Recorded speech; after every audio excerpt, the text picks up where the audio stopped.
शंकर और नकुल बचपन के दो दोस्त थे। शंकर के पिता शहर के जाने माने एक बहुत बड़े बिजनेसमैन थे और नकुल के पिता गांव में एक प्राइवेट टीचर थे। शंकर और नकुल दोनों बहुत अच्छे दोस्त थे। दोनों एक साथ स्कूल में पढ़े। शंकर और नकुल पहले एक साथ गांव में रहते थे, लेकिन शंकर के पिता शहर चले गए और वो वहां जाकर बहुत मेहनत करके एक बहुत बड़े बिजनेसमैन बन गए थे। शंकर भी अपने पापा के साथ शहर में चला गया था, लेकिन वो दोनों अब भी बहुत अच्छे दोस्त थे। एक बार शंकर का नकुल को फोन आता है। अरे नकुल, कैसा है तू? अब तो तू मुझसे बात भी नहीं करता है। मैंने तुझे कितने फोन किए, लेकिन तूने एक का जवाब नहीं दिया। नहीं शंकर, ऐसी बात नहीं है। हाँ मुझे सब पता है, चल छोड़। और अब ये बता कि तूने कॉलेज में एडमिशन तो नहीं लिया ना अभी? क्योंकि मैंने डैड से बोलकर हम दोनों के लिए शहर के एक बहुत बड़े कॉलेज में एडमिशन लेने के लिए बोल दिया है। चल तू भी अब शहर आने की तैयारी कर ले। कॉलेज में एडमिशन, वो भी शहर के सबसे बड़े कॉलेज में? मगर शंकर, उस कॉलेज की फीस तो बहुत महंगी होगी। नहीं शंकर, तू ही उस कॉलेज में एडमिशन ले, क्योंकि मैं इसकी इतनी महंगी फीस नहीं दे पाऊंगा। तुझे पता है ना कि बाबा जिस स्कूल में पढ़ाते उससे बस घर का खर्चा ही चल पाता है। और अब मैं भी सोच रहा हूँ कि मैं बाबा के साथ घर में हाथ बंटवाऊं। मैं भी अब कोई नौकरी ढूंढ लेता हूँ जिससे बाबा की मदद हो जाएगी। अरे नकुल, तू टेंशन मत ले। मैंने राजेश मामा से बोलकर सब सेट करवा दिया है। राजेश मामा उस कॉलेज के क्लर्क हैं। तू बस अब जल्दी से ट्रेन में बैठ और यहाँ आ जा। ठीक है, मैं बाबा से बात कर लेता हूँ, फिर तुझे बताता हूँ। तुझे काका से बात करने की कोई जरूरत नहीं है। मैंने काका से बात कर ली है।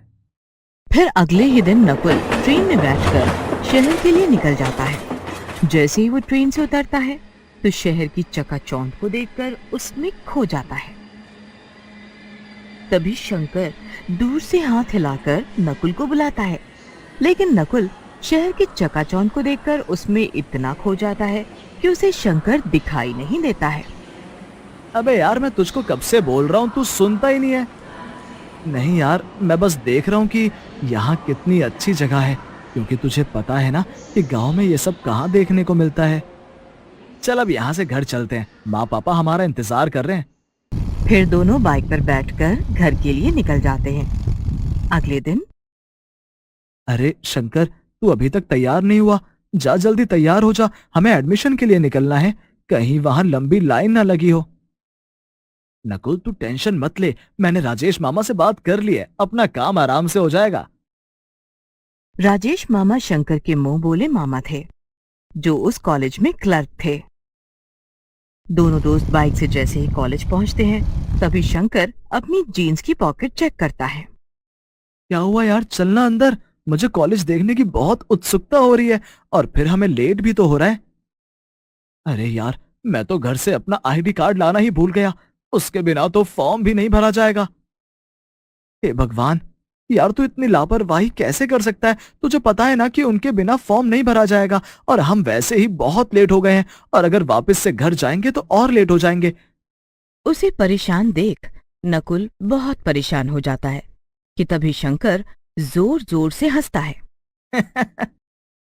अरे शंकर, क्या हुआ? तुझे इतनी टेंशन में भी तू जोर जोर से हंस रहा है। तेरा दिमाग तो ठीक है ना? अरे बाबा, हंसू नहीं तो क्या करूं? तुझे पता है ना कि बचपन में मुझे तेरा टेंशन वाला चेहरा देखकर कितनी हंसी आती थी। चल अब एंजॉय कर, मैं तुझे अब कुछ नहीं बोलूंगा। शंकर की आदत थी, वो हमेशा हर चीज को सीरियस नहीं लेता था। फिर दोनों राजेश चाचा के रूम में जाते हैं और उनका एडमिशन भी हो जाता है। देख नकुल, मैंने तुझसे कहा था ना कि हमारा एडमिशन आराम से हो जाएगा, और देख हमारा एडमिशन हो गया। चल अब थोड़ा कॉलेज के बाहर घूम आते हैं। तेरी टेंशन की वजह से देख, मैंने सुबह से कुछ नहीं खाया है। यार रहने देना, अब घर चलकर ही खाना खाएंगे। काकी ने बहुत अच्छा खाना बना रखा है। अबे यार चल, पैसे मैं दे दूंगा, तू टेंशन मत ले। देख यार, बात पैसों की नहीं है। काकी ने बड़े प्यार से हम दोनों के लिए खाना बनाया है। वो दोनों कॉलेज से निकलकर बाहर ही आ रहे होते हैं कि तभी एक सुंदर सी लड़की उनके आगे से निकलती है। उसे देखकर शंकर उस पर आकर्षित हो जाता है। देख यार, कितनी सुंदर लड़की है ये। मुझे ऐसी ही लड़की चाहिए। अबे यार, तू पागल है? कॉलेज में एडमिशन लिया नहीं कि तेरी फ्लर्टिंग चालू हो गई? नहीं यार, मैं फ्लर्टिंग नहीं कर रहा हूं। ये लड़की बहुत अच्छी लग रही है। ये देख लियो, ये एक दिन तेरी भाभी बनेगी। हाँ ठीक है, चल चल, घर जाने के लिए लेट हो रहा है, काकी हमारा इंतजार कर रही होंगी। ऐसा कहकर वो दोनों वहां से घर के लिए निकल जाते हैं। वो लड़की उसी कॉलेज के मालिक की बेटी थी। उसका नाम संध्या होता है और कुछ दिनों बाद शंकर की संध्या से दोस्ती हो गई और कॉलेज खत्म होने के बाद शंकर ने अपने पापा के बिजनेस में हाथ बटाना शुरू कर दिया और थोड़ी टाइम बाद संध्या की शंकर से शादी हो जाती है। शंकर और संध्या खुशी खुशी रह रहे होते हैं और उधर नकुल की शादी भी उसके माँ बाप की मर्जी से हो जाती है। नकुल की नौकरी शहर में लग जाती है और वो अपनी बीवी शिखा के साथ उसी शहर में शिफ्ट हो जाता है। वो दोनों दोस्त अपनी घर की गृहस्थियों में इतना व्यस्त हो जाते हैं कि एक दूसरे से दूर हो जाते हैं। लेकिन एक दिन नकुल जब अपनी जॉब से आ रहा होता है, उसके आगे एक कार आकर खड़ी होती है। अरे नकुल, तू यहाँ कैसे? तू तो गांव में था, यहाँ क्या कर रहा है? अबे यार, मेरी भी जॉब इसी शहर में लग गई है। कितने टाइम बाद मिला है यार तू। शादी के बाद तो तू अपने बचपन के दोस्त को भूल ही गया है। नहीं यार, तुझे तो पता है ना कि पापा का सारा बिजनेस अब मैं ही संभालता हूँ। चल, अब यहाँ तक आया है तो मेरे घर ही चल, यहीं पास में ही है मेरा घर। तेरी भाभी तुझे देखकर खुश हो जाएगी। यहाँ रहता है तू, कैसे एडजस्ट करता है तू ऐसे छोटे इलाके में? ये सुनकर नकुल को अच्छा नहीं लगता है। वो सोचता है कि शंकर पहले ऐसा तो नहीं था। नकुल उसे साथ चलने के लिए बहुत मनाता है। फिर शंकर नकुल के घर चला जाता है। नकुल के घर के अंदर जाते ही वो पूरे घर को अच्छे से देखता है। थोड़ी देर बाद, अरे नकुल यार, मुझे बहुत तेज गर्मी लग रही है, जरा एसी तो चालू कर दे।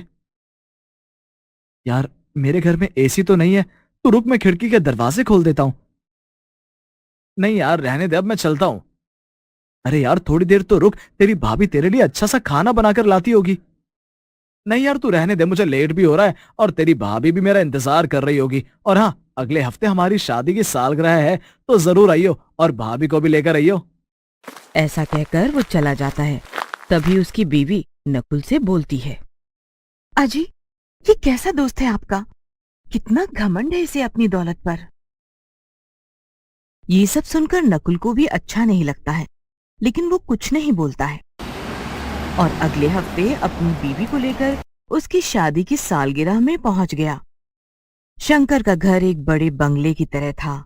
फिर थोड़ी देर बाद शंकर और उसकी बीवी केक कट करते हैं और फिर सब लोग उन दोनों को गिफ्ट देते हैं। लेकिन नकुल का गिफ्ट सबसे छोटा होता है, तो उसे देखकर शंकर की बीवी वो गिफ्ट लेकर एक कोने में रख देती है। ये सब नकुल की बीवी को अच्छा नहीं लगता है। फिर वो दोनों पार्टी खत्म होने के बाद बस से अपने घर चले जाते हैं। पार्टी से आने के बाद नकुल दुखी होता है कि तभी उसकी बीवी उसे उदास देखकर बोलती है, अजी, क्या हुआ? मुझे तो लगा आप अपने दोस्त से मिलकर बहुत खुश होंगे। नहीं यार शंकर, बचपन से अलग था, लेकिन उम्र और कामयाबी से वो अब और ज्यादा अलग हो गया है। और कुछ दिन बाद शंकर का बिजनेस पार्टनर उससे धोखे से प्रॉपर्टी के कागजों पर साइन करवा लेता है और उससे पूरा बिजनेस छीन लेता है। शंकर और उसकी पूरी फैमिली रास्ते पर आ जाते हैं। एक दिन शिखा को शंकर और उसकी फैमिली बाजार में मिलती है कि तभी वो नकुल को फोन करती है और उसे बताती है और नकुल वहां आकर उन सबको अपने घर ले जाता है। नकुल यार, मुझे माफ कर दे, कामयाबी की चकाचौंध ने मुझे अंधा कर दिया था। मैंने अपने बचपन की दोस्ती को भी पैसों में तोल लिया था, मुझे माफ कर दे यार। अरे नहीं यार, पैसा तो अच्छे अच्छे को अंधा कर देता है। कोई नहीं यार, आज तुझे तेरी गलती का एहसास हो गया, यही काफी है। ऐसा कहकर वो सब एक साथ खुशी खुशी उसी छत के नीचे रहते हैं।